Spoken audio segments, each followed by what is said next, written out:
Perbekalan 2014 menyambung semula perbahasan atas masalah bahawa rang undang-undang ini dibacakan kali yang kedua sekarang.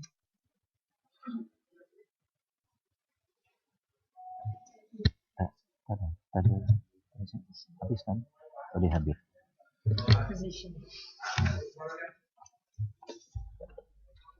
Yang Muhammad Bukit Mutajam. Terima kasih Tuan Yang di-Pertua atas peluang untuk berbahas tentang bajet 2014. Saya gembira menjadi speaker nombor 1 pada hari ini. Dan terlebih dahulu saya ingin ucapkan tahniah kepada Yang Amat Berhormat Pekan kerana telah berjaya membentangkan bajet kelima beliau. Bajet ini saya kira satu bajet ikat perut yang terpaksa dilaksanakan kerana kerajaan telah gagal untuk mentadbir, menyebabkan hutang negara melambung tinggi dan menyebabkan rasuah berleluasa.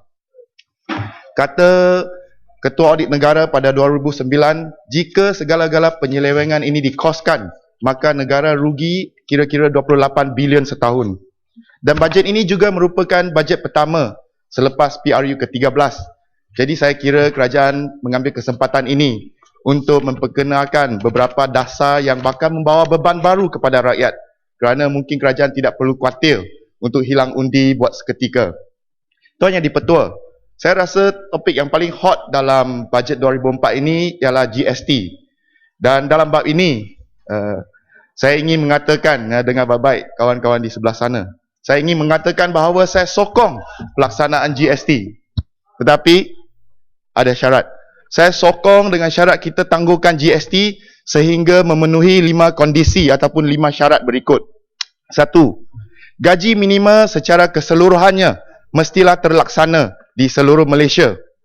Kedua, sekurang-kurangnya 50% populasi pekerja dapat membayar cukai pendapatan ataupun income tax. Kini hanya 14%. Dan sekurang-kurangnya 50% syarikat swasta membayar cukai pendapatan korporat. Kini hanya 21%.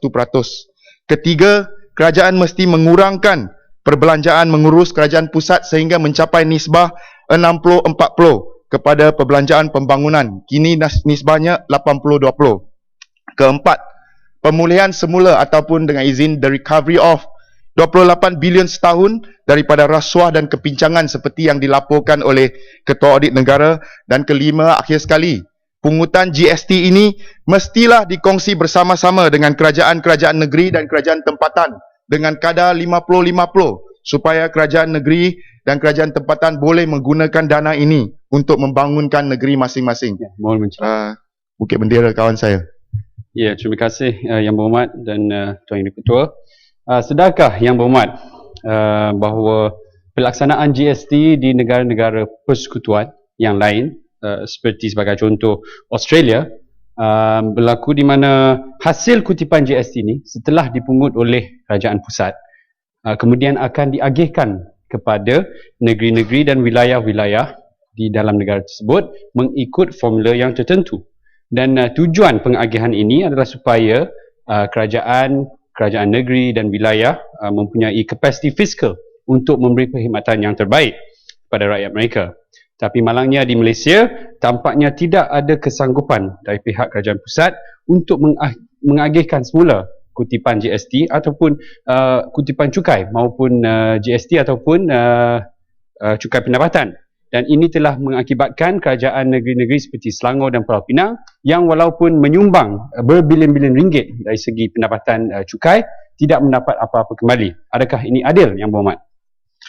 Memang betul tidak adil. Justru saya menyeru supaya pungutan hasil GST ini mestilah dikongsi bersama-sama dengan kerajaan negeri. Saya nak masukkan ucapan Yang Berhormat Bukit Bendera ke dalam ucapan saya sebab amat bernas sekali. Jika kelima-lima syarat ini sudah dipenuhi dan sudah dicapai, maka saya akan sokong sepenuhnya pelaksanaan GST oleh Yang Amat Berhormat Perdana Menteri. Tuan Yang di-Pertua, kini saya nak sentuh sikit tentang Polis Diraja Malaysia ataupun PDRM. Sebelum ini, kerajaan telah berkali-kali enggan memberikan angka pegawai polis dalam cawangan khas ataupun special branch SB. Pada bulan Julai yang lalu, saya telah berdasarkan maklum balas oleh Menteri Dalam Negeri dalam Dewan ini, saya telah membuat satu unjuran bahawa kini kita mempunyai SB seramai 7,642 orang. Tetapi nampaknya saya salah. Berdasarkan laporan anggaran perbelanjaan persekutuan, saya mendapati bahawa jumlah polis SB sebenarnya lebih tinggi lagi, iaitu kira-kira 8,200 orang dan telah diperuntukkan 394 juta ringgit pada tahun 2014.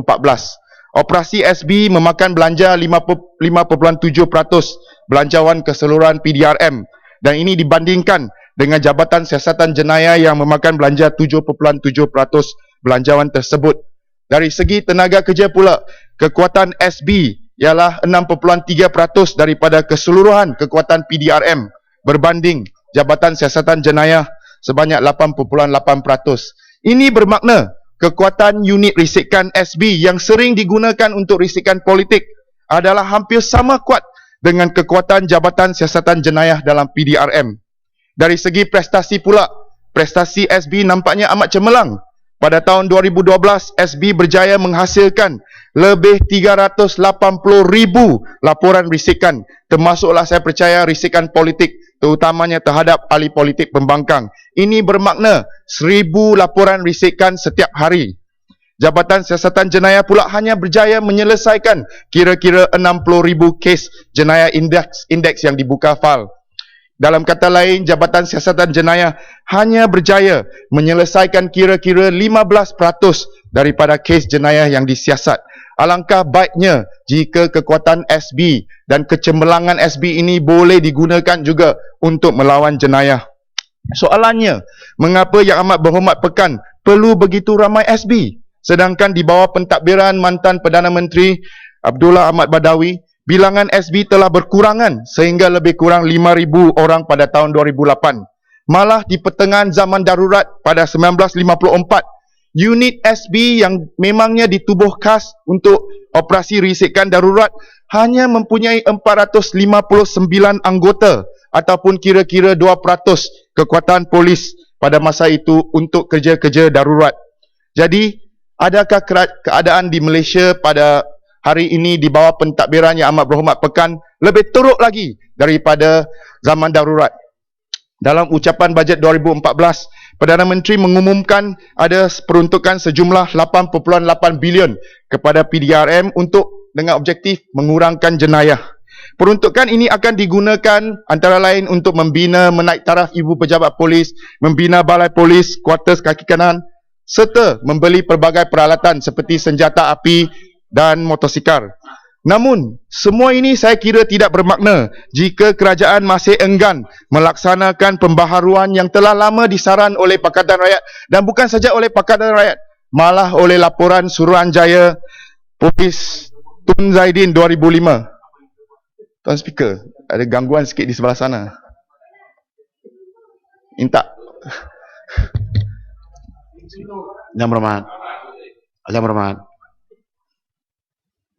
Sila, masa Yang Berhormat. Kerajaan nampaknya lebih rela untuk meluluskan beberapa undang-undang anti-demokrasi dan anti-hak asasi manusia daripada melaksanakan pembaharuan yang disaran oleh laporan Tun Zaidin 2005. Jika tanpa pembaharuan, kalau beli senjata api, saya takut nanti jatuh lagi ke dalam laut atau ke dalam tandas. Tuan Yang Dipertua. Tuan Dipertua, kini saya nak sentuh sikit tentang anak muda. Saya pernah di Dewan Yang Mulia ini mengatakan bahawa anak muda di Malaysia kini menghadapi trilema ataupun 3 masalah besar.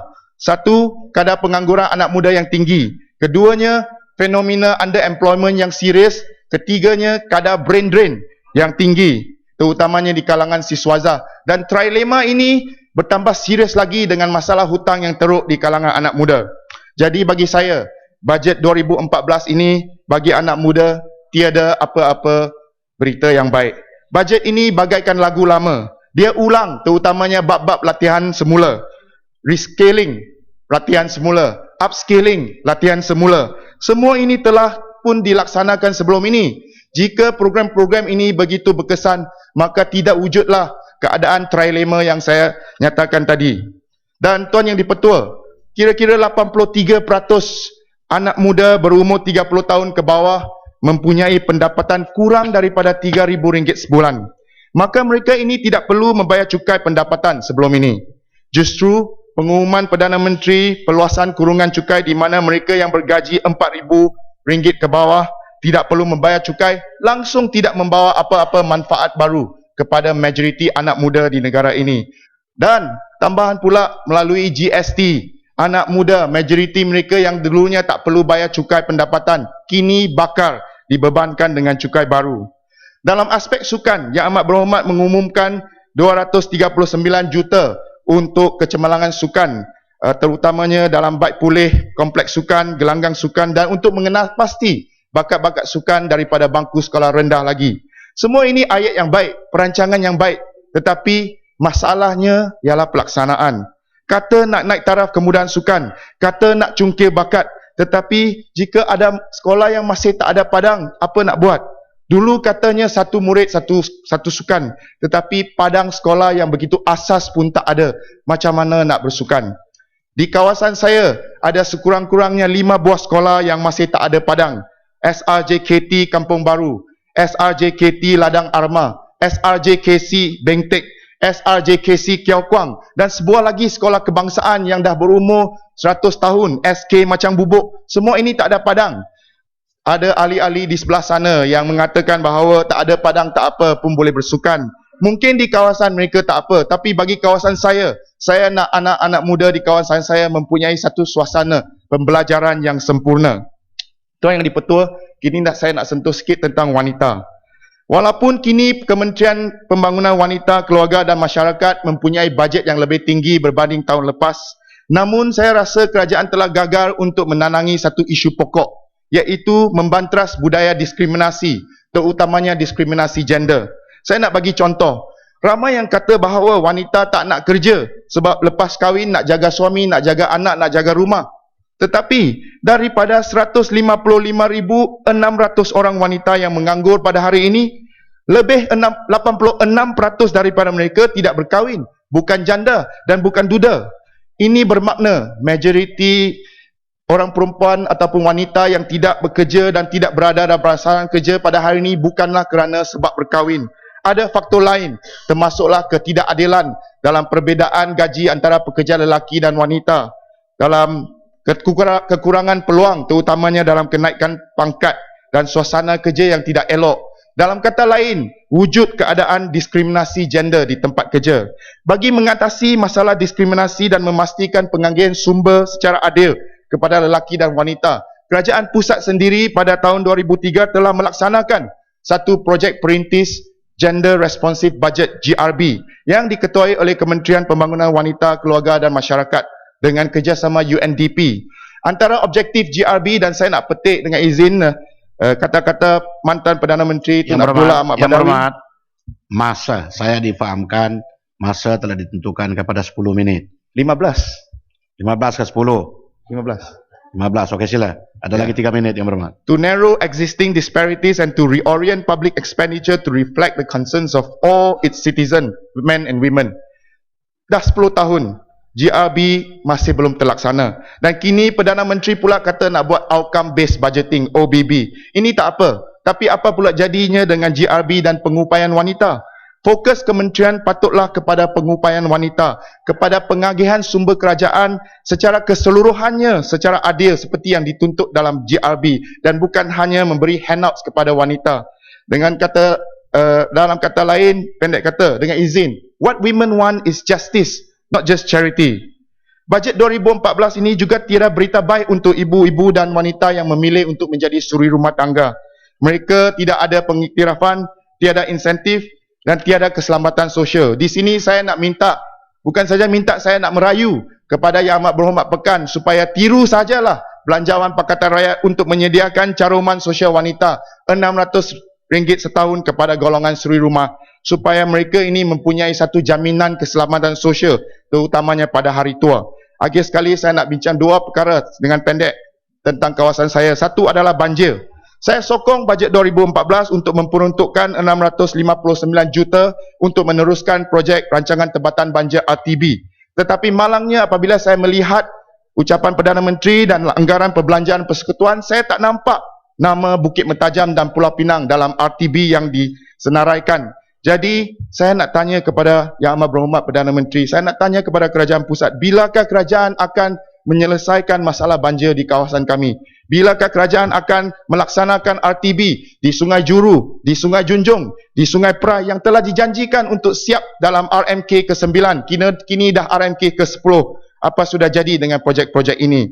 Keduanya adalah tentang bas pengangkutan awam. Dalam bajet 2014 ada disebut pengukuhan jaringan pengangkutan awam. Tapi nampaknya fokus bas awam, komuter KTM dan LRT semuanya berpusat di Kuala Lumpur dan Lembah Klang. Bagaimana pula dengan bandar-bandar lain di seluruh Malaysia? Di Bukit Mertajam contohnya, perkhidmatan bas rapid yang dimiliki oleh kerajaan pusat tidak komprehensif, tidak mencukupi perkhidmatannya, basnya pun tidak cukup. Kerajaan Pulau Pinang telah menawarkan 10 juta ringgit kepada GLC Prasarana untuk menyediakan bas percuma terutamanya semasa waktu puncak kepada rakyat Pulau Pinang. Tetapi itu pun kerajaan pusat dah tolak. Saya nak tanya di sini, apakah rancangan kerajaan pusat untuk menambah baik pengangkutan awam terutamanya perkhidmatan bas di Bukit Mertajam dan Pulau Pinang? Akhir sekali, bajet ikat perut ini amat jelas sekali bajet yang kurang cerdik kerana bukan saja tidak dapat menyelesaikan masalah rakyat, malah bakal membawa beban-beban yang baru. Saya nak menyuruh kepada Perdana Menteri supaya menjadi seorang pemimpin yang berani.